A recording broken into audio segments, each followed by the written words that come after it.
Bonjour à tous, dans cette vidéo on va essayer de démontrer la formule de la distance. La formule de la distance appelée aussi la formule de la grande racine carrée. C'est cette propriété qui vous permet de calculer la distance entre deux points quand on connaît les coordonnées de chacun des deux points. Et alors cette formule la voici. Donc elle est assez compliquée, on l'appelle la formule de la grande racine parce qu'elle comporte une grande racine carrée.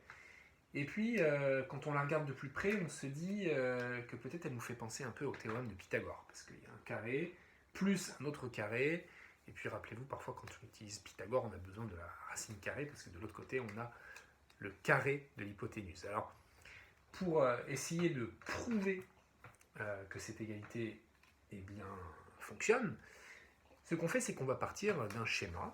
Souvent, en géométrie, un schéma ne permet pas de prouver les choses, mais de mieux comprendre ou d'aider à la démonstration.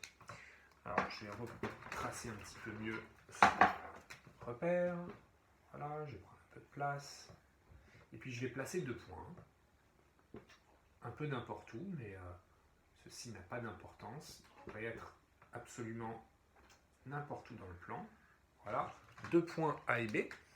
Et puis, je vais positionner ici l'abscisse du point A, XA, et puis ici son ordonnée, YK, et puis là j'aurai donc l'abscisse du point B, XB, et là j'aurai l'ordonnée du point B qui est YB.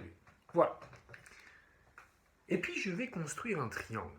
Je vais construire le triangle qui va être formé tout d'abord des points A et B, ça va être l'hypoténuse. Et là, je vais tracer ce segment-là et ce segment-là. C'est-à-dire qu'en fait, là, je trace la parallèle à l'axe des abscisses. Et là, je trace la parallèle à l'axe des ordonnées. Et je construis de cette manière-là un triangle rectangle, dont l'hypoténuse est le segment AB. Alors, tout l'intérêt de ce schéma, ça va être de visualiser ce qu'on va pouvoir utiliser. S'il y a un triangle rectangle, on doit avoir tout de suite envie d'utiliser le théorème de Pythagore, parce que c'est finalement un théorème qu'on a l'habitude d'utiliser, que vous avez l'habitude d'utiliser quand vous voyez des triangles rectangles. Alors, si on veut utiliser le théorème de Pythagore, il faut qu'on connaisse les trois distances des trois côtés du triangle. Or, ici, finalement, on ne les connaît pas. Mais en même temps, on sait les exprimer. On sait les exprimer avec des lettres. Cette première distance, ici, c'est bien sûr la distance AB. En fait, c'est celle que l'on cherche. C'est celle de la formule. Ensuite, on a une deuxième distance ici. Alors, celle-là, on ne la connaît pas vraiment. Par contre, regardez, on a écrit ici que cette valeur-là, c'est XB, l'abscisse de B, et que cette valeur-là, c'est XA, l'abscisse de A. Alors, finalement, la distance ici, eh bien, c'est la différence entre XB et XA. Et je dirais que c'est la différence dans le sens où ça va nous donner un résultat positif, parce que c'est une distance et qu'une distance, c'est positif. Si le point A était de l'autre côté, en fait, ce serait XA moins XB. Mais moi, j'ai positionné ici, finalement, mes points de cette manière-là. Donc, dans mon cas, dans ce dessin, je vais pouvoir écrire que c'est XB moins XA. On verra ce qui se passe quand finalement le point A il est de l'autre côté du point B, en abscisse. Alors là, voilà ma distance. Ici, tel que j'ai dessiné mon croquis, ça va être XB moins XA.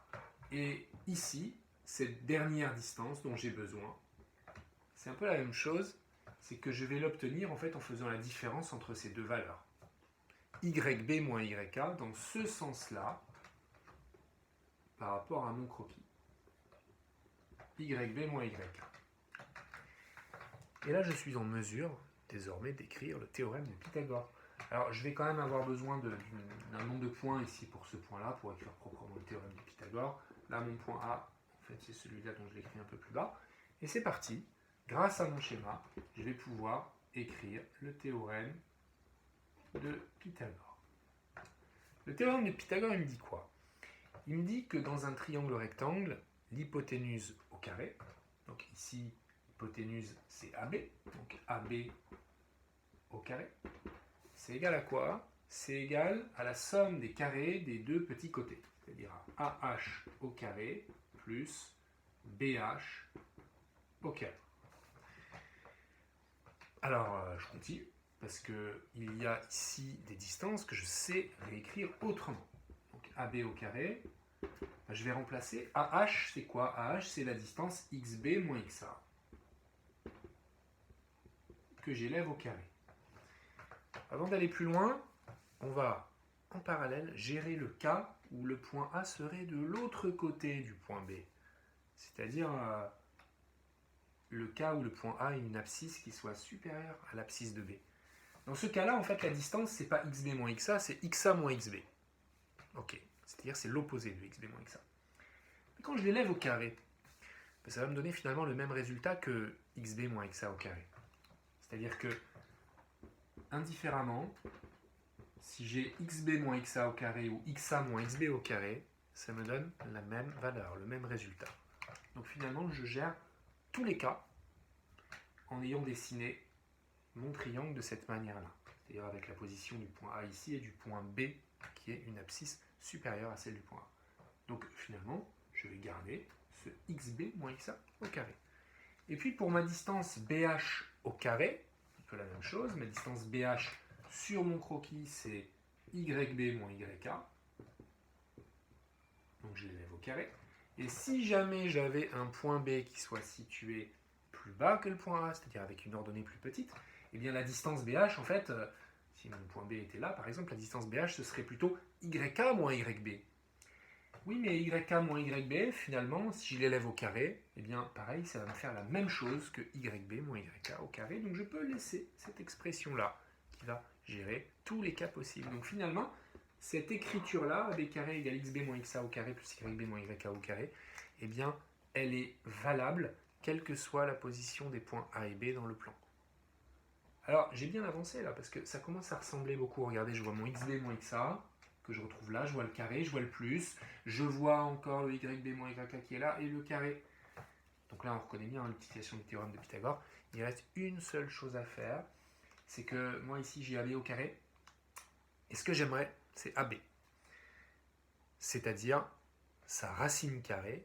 Et pourquoi c'est sa racine carrée? Parce que cette valeur de AB, c'est un nombre positif.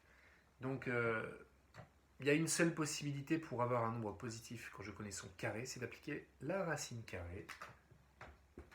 D'où cette immense racine carrée qu'on va devoir écrire avec la même chose à l'intérieur que ce qu'il y avait juste au-dessus, c'est-à-dire XB moins XA au carré, plus YB moins YA au carré. Ceci car AB est une valeur qui est positive.